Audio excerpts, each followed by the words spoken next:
The internet went into a frenzy after new footage surfaced showing what looks like Tupac Shakur alive standing beside Assata Shakur in Havana saying a quiet goodbye. The clip is grainy, filmed like something that wasn't meant to be seen, but the energy in it has everyone talking. You can hear Assata's voice faintly in the background, calm and resolute, while Tupac's silhouette leans in, speaking words no one can quite make out. Whether the video is real or not almost doesn't matter anymore. It's reopened one of the deepest, most complicated stories in Black revolutionary history. The bond between Tupac and the woman who raised him in spirit, Assata Shakur. To understand how we got here, you got to understand who Assata really was. Before the world knew her as the most wanted woman in America, she was Joanne Deborah Byron. Born in Queens in 1947, raised between the chaos of New York and the slower pace of the South. Her childhood wasn't glamorous, but it shaped her. She grew up watching injustice in real time, cops harassing neighbors, schools that treated Black children as invisible. By the time she was in college, she had already decided she wasn't going to live quietly in a system built to suppress her. That decision set off a chain of events that would change her life forever. Assata's involvement with the Black Panther Party in the late 1960s marked the beginning of her transformation. She wasn't in it for fame or recognition. She was in it to feed kids, educate her community, and build something better. But the FBI didn't see it that way. Through COINTELPRO, the government targeted her and other Panthers like enemies of the state. She became a threat simply for demanding equality. The constant surveillance, raids, and arrests pushed her further toward the militant branch of the movement, the Black Liberation Army, where she believed the fight for justice required more than protests. That's where her path crossed with Afeni Shakur, Tupac's mother. Both women were warriors in their own way, unapologetic, intelligent, and tired of seeing their people crushed. Assata's brother, Mutulu Shakur, eventually married Afeni, tying the two families together. When Tupac was born in 1971, in the shadow of FBI investigations and courtroom trials, he inherited more than a name. He inherited a war. His godmother was already one of the most hunted women in America, and his mother was being tried as one of the Panther 21. A revolution wasn't an idea in that household, it was the air they breathed. In 1973, Assata's life changed forever. A traffic stop in New Jersey turned into a gunfight that left a state trooper dead and Assata critically injured. She was shot twice, once with her hands up and later convicted of murder despite the medical evidence suggesting she couldn't have fired a weapon. To her supporters, she was a political prisoner. To the government, she was a fugitive waiting to be caged. But in 1979, in one of the boldest escapes in American history, she vanished from prison and reappeared years later in Cuba, where Fidel Castro granted her asylum. That's where she built a quiet life, writing, teaching, and raising her daughter, while her image became a symbol of resistance. For Tupac, Assata wasn't just a distant revolutionary hiding in exile, she was a guiding spirit. He spoke her name in his music, dedicated his poetry to her, and even thanked Castro for protecting her. When he said Assata Shakur, America's nightmare, it wasn't anger, it was pride. She embodied everything the system feared, a free Black woman who refused to bow, and he saw that same fire in himself. Even after his fame exploded, you could hear her lessons in every verse that spoke against injustice, every interview where he tore apart the myth of the American dream. Assata didn't just influence Tupac's politics, she shaped his purpose. In Havana, Assata Shakur lived like a ghost who never stopped teaching. She taught English, mentored young activists, and spent her days surrounded by books, music, and the small group of people who protected her.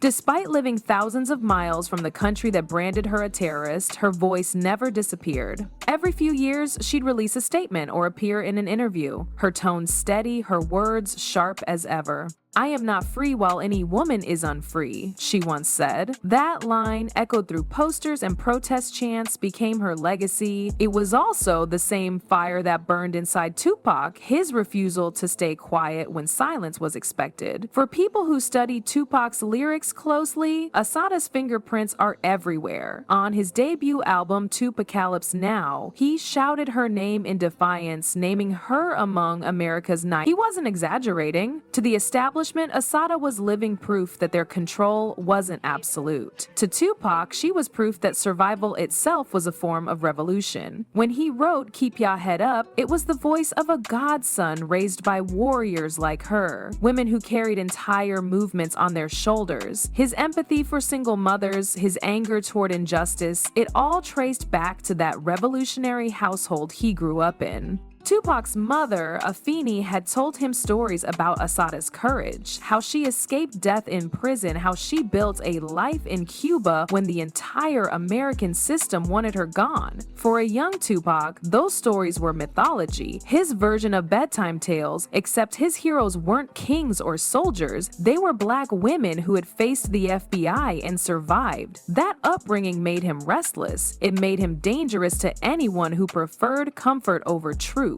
Tupac didn't want to just make music, he wanted to make history. Every time he looked in the mirror, he saw a legacy he was born to carry forward. By the time Tupac became famous, Assata was already in her 50s, living in quiet exile, but she kept up with him. Friends in Cuba said she'd smile whenever his songs came on, sometimes shaking her head at his wild energy but always defending him. She said, "Tupac was a genius. He had so much talent. I love his music even when I don't agree with him." She knew the world misunderstood him the same way it misunderstood her, too quick to label, too slow to listen. When she heard about his legal troubles, she wasn't surprised. She had warned before that revolutionaries, whether in politics or art, never die peacefully. Tupac himself often spoke as if he knew he wouldn't live long. In one interview, he said, "I'm not saying I'm going to change the world, but I guarantee I will spark the brain that will change the world."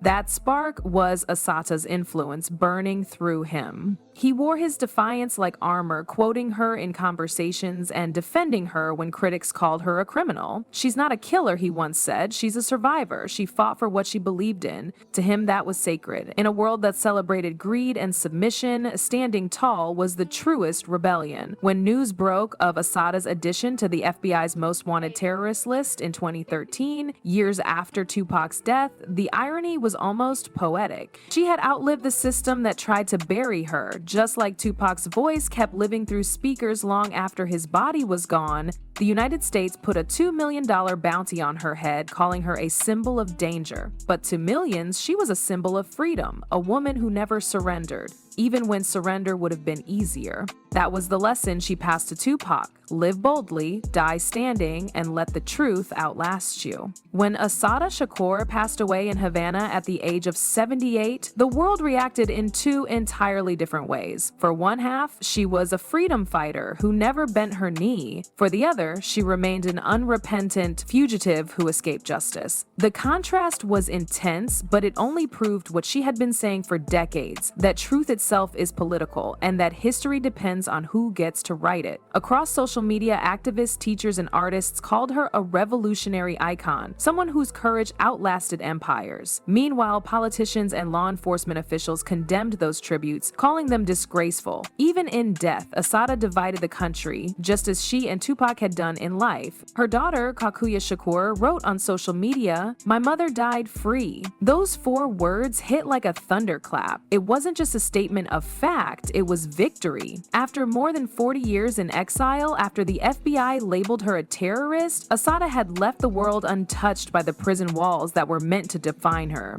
Her supporters celebrated that freedom as her final act of defiance. For them, she had beaten the system by living on her own terms until her last breath. Even those who disagreed with her politics couldn't deny the sheer willpower it took to live that way. Politicians like Ayanna Pressley and Yvette Clarke posted tributes, quoting Assata's most famous words, "It is our duty to fight for our freedom. It is our duty to win." Those words had been spray painted on walls during Black Lives Matter protests and whispered during marches around the world. Assata had written them in exile, but they ended up belonging to everyone who had ever felt trapped by injustice. That was her real power, her ability to transform personal struggle into a universal rallying cry. In New Jersey, the reaction was much colder. Officials condemned any public mourning for her, calling it an insult to law enforcement. The governor released a statement reminding everyone that a state trooper had died and that justice had never been served. Conservative commentators on television demanded that her name be erased from school lessons and activist murals. But the harder they tried to bury her story, the more people started revisiting it. Younger generations who hadn't even been born when Assata fled the U.S. began reading her autobiography, watching documentaries, and asking the same question Tupac once did. Why does America fear its own revolutionaries? Tupac's connection to her only intensified the discussion. Every time her name trended online, his followed right beside it. Fans started posting old clips of Tupac praising his godmother, reminding everyone that his fire came from somewhere deeper than fame. In those posts, the two of them became eternal symbols, the rebel and the poet, united by a cause larger than both. Theories about Tupac's death resurfaced, with many pointing back to the same forces that once hunted Assata. People weren't just mourning them, they were re-examining what both represented. The cost of truth, the price of resistance, and the question of whether America ever really forgives those who fight back. Assata's funeral in Havana was quiet but powerful. No cameras, no press, just family, friends, and a handful of Cuban activists. They played Tupac's changes during the final moments, the lyrics echoing through the air like a prophecy fulfilled. "It's time to fight back," his voice said. That's what Huey said. For those present, it felt like more than coincidence. It felt like completion. Godmother and Godson finally at peace, beyond borders, beyond politics, beyond the reach of those who had tried to silence them. Their legacies now move like parallel rivers, separate but flowing toward the same ocean. One carried her message through revolution, the other carried it through rhythm. Together, they proved that immortality doesn't come from surviving, it comes from being impossible to erase.